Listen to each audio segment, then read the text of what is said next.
Next ఏంటంటే non electrolyte solution effect of electrolyte అంటే ఏంటి, నాన్ ఎలక్ట్రోలైట్ అనేది సాల్యుబిలిటీ ఎలా ఉంది, తర్వాత అది సాల్యుబుల్ అయిన తర్వాత మనం ఎలక్ట్రోలైట్ అనేది యాడ్ చేసేటప్పుడు దాని సాల్యుబిలిటీలోనే ఏమైనా చేంజ్ వస్తుందా, ఐదర్ ఇంక్రీజ్ అవ్వడం కానీ లేదా డిక్రీజ్ అవ్వడం కానీ.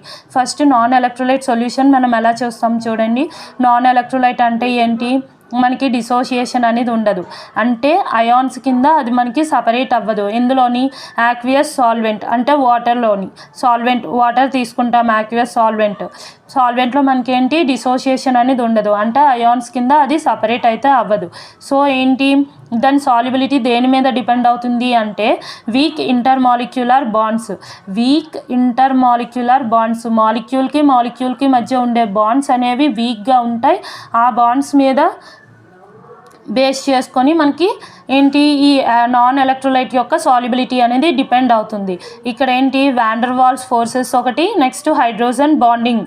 ఏంటి వాన్ డెర్ వాల్స్ ఫోర్సెస్ అంటే ఇంటర్ మాలిక్యులర్ ఫోర్సెస్ బిట్వీన్ మనం తీసుకునే పోలార్ మాలిక్యూల్ కానీ నాన్ పోలార్ మాలిక్యూల్ కానీ ఆ రెండు మాలిక్యూల్స్ మధ్య ఉండే ఇంటర్ మాలిక్యులర్ ఫోర్సెస్నే మనం వాన్ డెర్ వాల్స్ ఫోర్సెస్ అని అంటాం. నెక్స్ట్ హైడ్రోజన్ బాండింగ్లో ఏంటంటే హైడ్రోజన్ ఆటమ్ ఉంటుంది, అలాగే ఒక ఎలక్ట్రోనెగటివ్ ఆటమ్ ఉంటుంది. అంటే మనం తీసుకునే HCl కానీ HBr కానీ అంటే హైడ్రోజన్ క్లోరైడ్ కానీ లేదా హైడ్రోజన్ బ్రోమైడ్ కానీ ఎనీ ఎలక్ట్రోనెగటివ్ ఆటమ్ అంటే ఏంటి, దానికి నెగిటివ్ ఛార్జ్ ఉంటుంది. అలానే ఎలక్ట్రాన్స్ని అట్రాక్ట్ చేసే కెపాసిటీ ఎక్కువగా ఉంటుంది, దాన్ని ఏమంటాం ఎలక్ట్రోనెగటివ్ ఆటమ్స్ అంటాం. ఓకేనా, హైడ్రోజన్ ఆటమ్ కింద ఎలక్ట్రోనెగటివ్ ఆటమ్కి మధ్య ఉండే బాండింగ్ని మనం హైడ్రోజన్ బాండింగ్ అంటాం.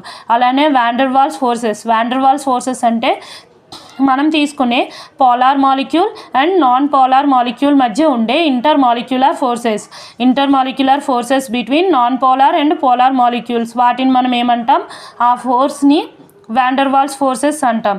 సో మనకేంటి వాటర్కి మరి నాన్ ఎలక్ట్రోలైట్ మధ్య ఉండే సాల్యుబిలిటీ అనేది ఈ వీక్ ఇంటర్ మాలిక్యులర్ బాండ్స్ అంటే van der Waals forces hydrogen bonding మీద డిపెండ్ అయ్యి మనకి సాల్యుబిలిటీ అనేది ఉంటుంది.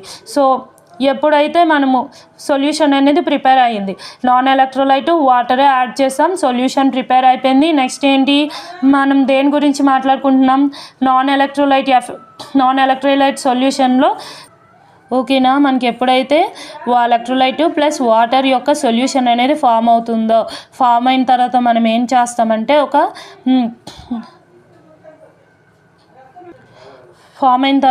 ఏం చేస్తామంటే ఇక్కడ ఎలక్ట్రోలైట్ అనేది యాడ్ చేస్తాం. ఏంటి ఎలక్ట్రోలైట్స్కి